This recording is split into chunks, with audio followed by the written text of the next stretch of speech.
So hello everyone, I hope आप लोग ठीक होंगे सब लोग। तो आज की इस वीडियो में हम पावर सिस्टम का एक नया चैप्टर स्टार्ट करने जा रहे हैं, electrical design of overhead lines. चलिए हम अपने चैप्टर को स्टार्ट कर लेते हैं। तो जैसा कि हमने पहले चैप्टर में जब मैंने स्टार्ट किया था पावर सिस्टम, तो उसमें जो इंट्रोडक्शन वीडियो थी हमारी, उसमें मैंने आपको बताया था कि ट्रांसमिशन में हमारा 3 फेज़ जो ट्रांसमिशन होता है उसमें हमारा 3 फेज़ 3 वायर का यूज़ होता है। और हमारा डिस्ट्रीब्यूशन में सेकेंडरी डिस्ट्रीब्यूशन जहाँ हो रहा था वहाँ पर मैंने ये भी बताया था आपको कि 3 फेज़ 4 वायर का यूज़ करते हैं हम लोग। और फिर उसके बाद मैंने वो वाइंडिंग का भी बताया था कि अगर वो 3 फेज़ 3 वायर कैसे है, क्योंकि जो हमारे इधर के ट्रांसमिशन में जो ट्रांसफार्मर यूज होते हैं, उधर पावर ट्रांसफार्मर जो ट्रांसमिशन के लिए जो स्टेप अप स्टेप डाउन होते हैं, वहाँ पर डेल्टा टू डेल्टा होता है उनके कनेक्शन, मीन्स जो ट्रांसफार्मर की वाइंडिंग है उनका। ये सब बताया था मैंने उस वीडियो में। अगर आपने वो वीडियो नहीं देखी तो आप जाके वो वीडियो देख लो। तो अभी हम स्टार्ट करते हैं। इससे पहले मैंने बेसिक की 2 वीडियो डाली हैं। एक्चुअली वो वीडियो मैंने सोचा था एक ही डालूंगा, लेकिन इसमें टॉपिक काफ़ी सारे थे तो उसकी वजह से वो वीडियो थोड़ी लंबी हो गई, तो मुझे वो 2 पार्ट में करके डालना पड़ा। तो आपने अगर वो भी नहीं देखी तो आप देख लें, क्योंकि यहाँ पर हम फिर जब इंडक्टेंस वगैरह या फिर फ्लक्स लिंकेज ये सब पढ़ेंगे तो आपको प्रॉब्लम होगी अगर उसको नॉलेज नहीं होगा आपका बेसिक। तो चलिए हम अपना ये चैप्टर फ़िलहाल स्टार्ट कर लेते हैं। तो इसमें हम क्या देखते हैं कि एसी ट्रांसमिशन लाइन में रेजिस्टेंस, इंडक्टेंस और कैपेसिटेंस जो है उसका यूनिफॉर्मली डिस्ट्रीब्यूटेड होता है। जो कंडक्टर लेंथ होती है, हमारी लाइन होती है, उसके अक्रॉस में। और इसको हम तीनों को, रेजिस्टेंस, इंडक्टेंस और कैपेसिटेंस को कॉन्स्टेंट्स और या फिर पैरामीटर्स के नाम से जानते हैं। और हमें इसकी स्टडी करनी ही क्यों है, अगर इसकी बात करें हम तो जैसे कि हमारा नेक्स्ट चैप्टर जो होगा परफॉर्मेंस ऑफ ट्रांसमिशन लाइन, उसका नाम होगा चैप्टर का, जिसमें हमें इनकी जो रेजिस्टेंस, इंडक्टेंस और कैपेसिटेंस है, इनका एक बहुत इंपॉर्टेंट रोल है उसमें। क्योंकि वहाँ पर हम देखते हैं कि जो हमारा ट्रांसमिशन सिस्टम है उसकी इफिशियंसी के बारे में, पावर फैक्टर के बारे में, तो ये वहाँ पर एक इम्पोर्टेंट रोल प्ले करते हैं। ये तीनों फैक्टर जो है हमारे कांस्टेंट या फिर जो पैरामीटर्स ऑफ लाइन जो है, ये बहुत इंपॉर्टेंट वहाँ पर रोल प्ले करते हैं। तो इसलिए हमें इसकी स्टडी करनी है और अच्छे से करनी है, समझ के करनी है। तो चलिए हम स्टार्ट करते हैं। जैसा कि मैंने बताया कि मैंने मान लो एक ट्रांसमिशन सिस्टम का सिंगल फेज़ की बात करेंगे हम यहाँ पर अभी, मीन्स एक कंडक्टर की भी बात कर रहे हैं। तो उसमें हम क्या करते हैं कि उसका जो रेजिस्टेंस है, इंडक्टेंस है, रेजिस्टेंस इंडक्टेंस है, whole through its length, means अगर पूरी लेंथ के जो ट्रांसमिशन लाइन की पूरी लेंथ जो है, अगर पूरे का रेजिस्टेंस और इंडक्टेंस जो हमारा, हम ये मान लेते हैं कि भाई यूनिफॉर्मली डिस्ट्रीब्यूटेड है, तो इससे हमारा फ़ायदा क्या होता है कि हम मान लो अगर कोई चीज़ 100 मीटर की है, तो उसमें हम अगर पूरा 100 मीटर में अगर कैलकुलेशन करेंगे या फिर उसमें मेजर करेंगे तो उसमें ज़्यादा टाइम लग जाएगा। तो हम क्या करते हैं कि यहाँ पर हमने ये बोल रखा है कि जब भाई कंडक्टर का मटेरियल सेम है तो उसका रेजिस्टेंस भी सेम होगा, और जब हमने उसमें सेम करंट, मतलब जब उसमें सेम करंट पास हो रहा है तो उसका इंडक्टेंस वगैरह भी सेम होगा। हम ये मान के चलते हैं, और कंडक्टर का मटेरियल सेम ही है तो इसकी वजह से इसका रेजिस्टेंस सेम होगा ही होगा।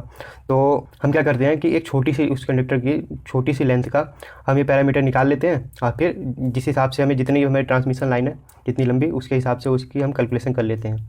तो ये था इसका थोड़ा सा इंट्रोडक्शन टाइप में। तो जैसे मैंने यहाँ पर क्या दिखाना चाहा है, मान लो कुछ पहले, मतलब ये पूरी ट्रांसमिशन लाइन का मैंने बना रखा है मान लो, जिसमें मैंने रेजिस्टेंस और इंडक्टेंस को शो कर रखा है। तो यहाँ पर रेजिस्टेंस ये R1 और ये L1, R2 L2। अब ऐसे ही करके बहुत सारे ऐसे ही हो जाएंगे। मान लो मैं ट्रांसमिशन लाइन हमारी 1000 किलोमीटर तक गई है, ठीक है, 1000 किलोमीटर तक हमने किसी चीज़ को ट्रांसमिट की है।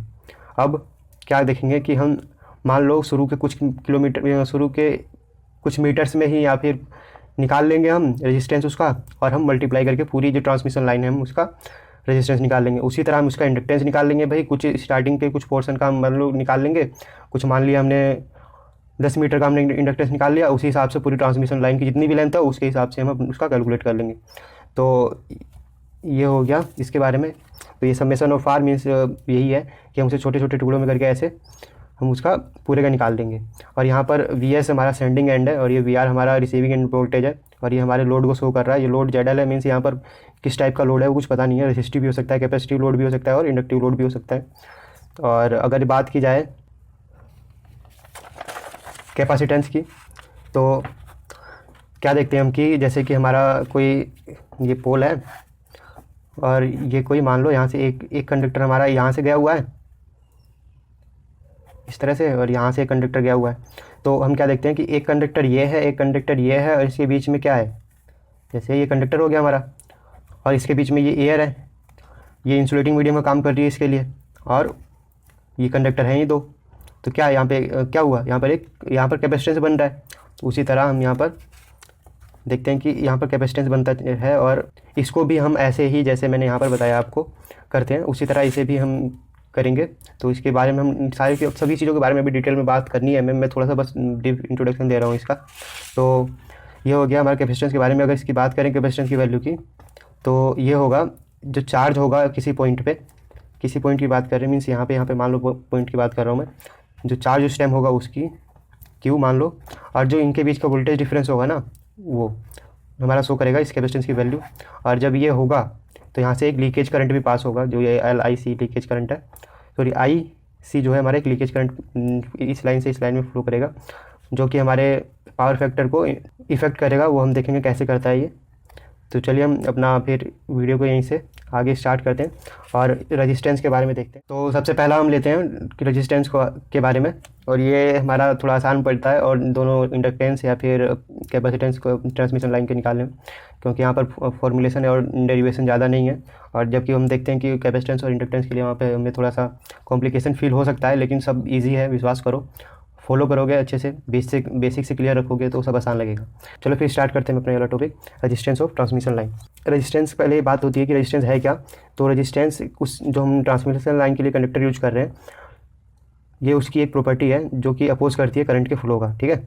तो उसे हम रेजिस्टेंस बोलते हैं, वही लिखा है और कुछ नहीं है। अब इसके कारण होता क्या है, इसके कारण हमारी ट्रांसमिशन लाइन में पावर लॉस होता है, ठीक है। वो पावर लॉस हीट की फॉर्म में जो है पावर लॉस होता रहता है उस ट्रांसमिशन लाइन के कंडक्टर में हमारी, और जिसका फॉर्मूला हम देते हैं R=ρ L/A। अब यहाँ पर हमारा रो जो है रेसिस्टिविटी ऑफ मटेरियल होता है, और L जो है हमारा लेंथ ऑफ कंडक्टर होगा, जिसका जैसे मैंने आपको बताया कि हम एक स्मॉल लेंथ के लिए निकाल लेते हैं और उसके बाद हम जितनी हमारी लंबी ट्रांसमिशन लाइन है उसके लिए हम कैलकुलेट कर लेते हैं। तो उसी लिए जितना हमने कंडक्टर की लेंथ ली है उसी हिसाब से यहाँ पे L की वैल्यू रखेंगे। और ये जो है उसका क्रॉस सेक्शन एरिया है। जैसे अगर मैं बात करूँ यहाँ पर बना के, तो मान लो ये मैंने कुछ ये कंडक्टर लिया है, इसकी लेंथ L होगी। अब यहाँ पर इसकी कुछ रेडियस होगी और इसका कुछ एरिया होगा, ये उस एरिया की बात हो रही है ये। तो ये हो गया इसके रेजिस्टेंस के बारे में, ऐसे कैलकुलेट कर लेंगे हम। और अब बात ये की बात कि भाई जो कंडक्टर है हमारा उस पर कुछ टेम्परेचर इफेक्ट भी तो पड़ेगा। लाइक जो रेजिस्टेंस होता है हमारा वो टेम्परेचर के साथ जो है चेंज होता रहता है। अगर मान लो हमने जब उसे ट्रांसमिशन के लिए लगाया तो मौसम कोई और था, और जब बाद में चेंज हुआ मौसम तो कुछ तो इफेक्ट पड़ेगा उस पर, रेजिस्टेंस चेंज हो जाएगा उसका, तब तो हमारी कैलकुलेशन ख़राब हो जाएंगी। तो उसके लिए भी हमारे पास एक फॉर्मूला है जो कि ये है R2=R1। ये हमारा बड़ा वाला ब्रैकेट है, उसके अंदर 1 प्लस में α1 T2 - T1। अब मैं बताता हूँ यहाँ पर ये है क्या क्या चीज़। T1 हमारा पहले वाला टेम्परेचर है जिस पे हमने R1 निकाला था, ठीक है। R1 हमें जो पता थी वो वाले है, ठीक है। एक T1 टेम्परेचर पे, लाइक जो मैं बोला था हम कैलकुलेट कर सकते हैं। लिए मान लो इसे हमने 25 डिग्री पे हमने कैलकुलेट कर रखा था। अब क्या है कि मौसम चेंज हुआ, गर्मी और बढ़ गई या फिर कुछ ऐसा हुआ और टेम्परेचर कुछ इंक्रीज कर गया, ठीक है। तो हमारा वो टेम्परेचर हमने T2 मान रखा है यहाँ पे, ठीक है। और α1 जो है ये टेम्परेचर कोफिशिएंट होता है हमारा, और ये मटेरियल वाइज मटेरियल वेरी करता है। तो ये जो α1 है ये हमारा टेम्परेचर कोफिशिएंट है, पहली वाली वैल्यू है जब हमने ये कैलकुलेट किया था 25 डिग्री पे, T1 जिसे माना था टेम्परेचर मैंने उस पर। और सारी वैल्यू हमें पता ही है, हमने ये हमें पहली वाली वैल्यू रेजिस्टेंस की है 1 प्लस ये टेम्परेचर कोफिशिएंट की पहली वाली वैल्यू है। T2 जो हमारा अब हुआ है टेम्परेचर बढ़ के, T1 जो पहले था जिस पे हमने कैलकुलेट R1 कर रखा था, बस इसे रखो R2 की वैल्यू आएगी हमारी। अब आती है बात की α1 का फॉर्मूला क्या होता है हमारा, ये भी कुछ ज़्यादा कठिन नहीं है। तो जो ये हमारा α1 था temperature coefficient at temperature T1, मैंने यहाँ पे लिख रखा है कि R1 जो हमारा रेजिस्टेंस है एक कोई T1 टेम्परेचर पे, रेजिस्टेंस 2 है किसी T2 टेम्परेचर पे, α1 जो है हमारा वो टेम्परेचर कोफिशिएंट है T1 टेम्परेचर पे, और α0 जो यहाँ पर यूज़ हुआ है वो है हमारा टेम्परेचर कोफिशिएंट 0 डिग्री पे। टेंशन वाली कोई बात ही नहीं है, हमें α0 की वैल्यू मटेरियल के हिसाब से हमें पता रहती है, ठीक है। अगर वो क्वेश्चन से रिलेटेड देता है आपको कभी आता है तो α0 की आपको वैल्यू क्वेश्चन में दी रहेगी, और टेम्परेचर भी वहाँ पे मेंशन होगा कुछ ना कुछ। तो भाई जब ये पता है तो α1 की वैल्यू निकल सकती है। अगर कंडीशन वो देता है तो इसकी वैल्यू भी हमें पता लगी रहेगी और इसकी भी वैल्यू पता रहेगी। तो इसमें कोई प्रॉब्लम नहीं है निकालना बहुत बड़ी। आई होप आपको ये समझ में आ गया है कि मैं क्या बोलना चाह रहा था यहाँ पे।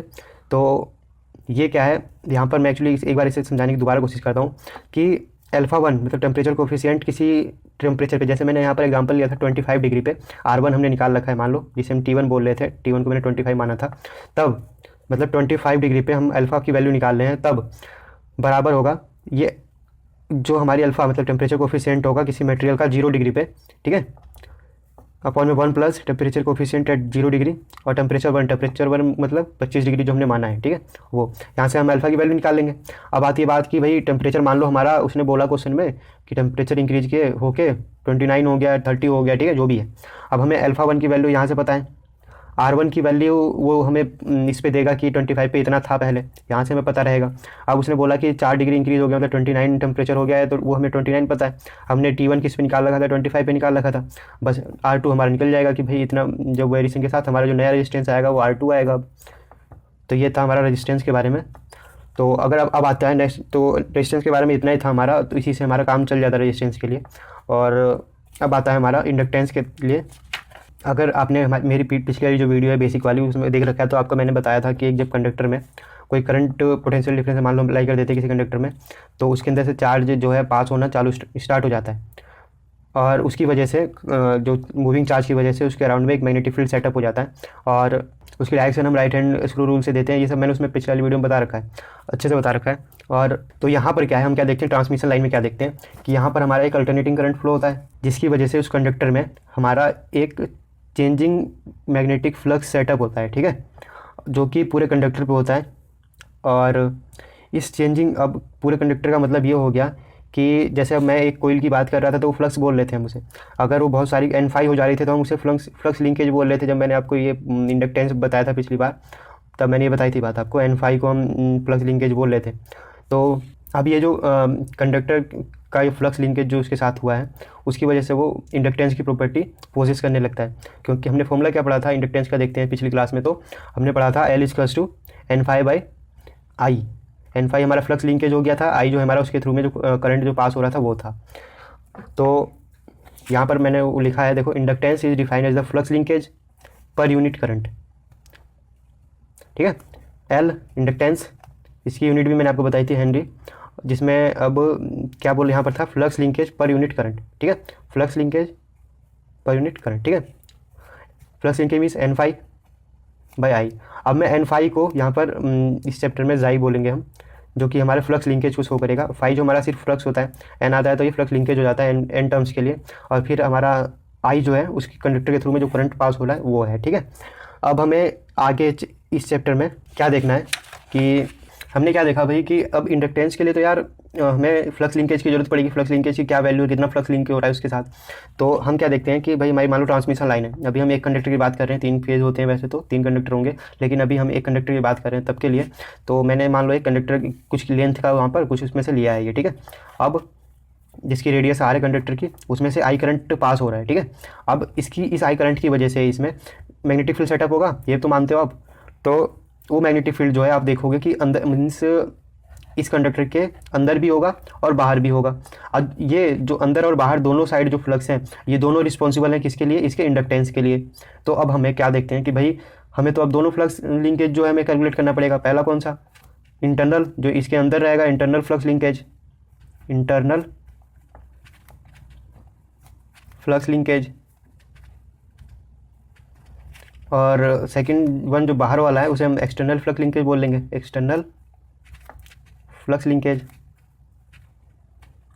तो आज की वीडियो में हम यहीं तक देखते हैं, अगली वीडियो में फिर हम ये इंटरनल फ्लक्स लिंकेज की डेरिवेशन देख लेंगे, फिर उसकी अगली में हम क्या करेंगे एक्सटर्नल फ्लक्स लिंकेज की देख लेंगे, या फिर अगर देखेंगे तो दोनों को एक में ही देख लेंगे।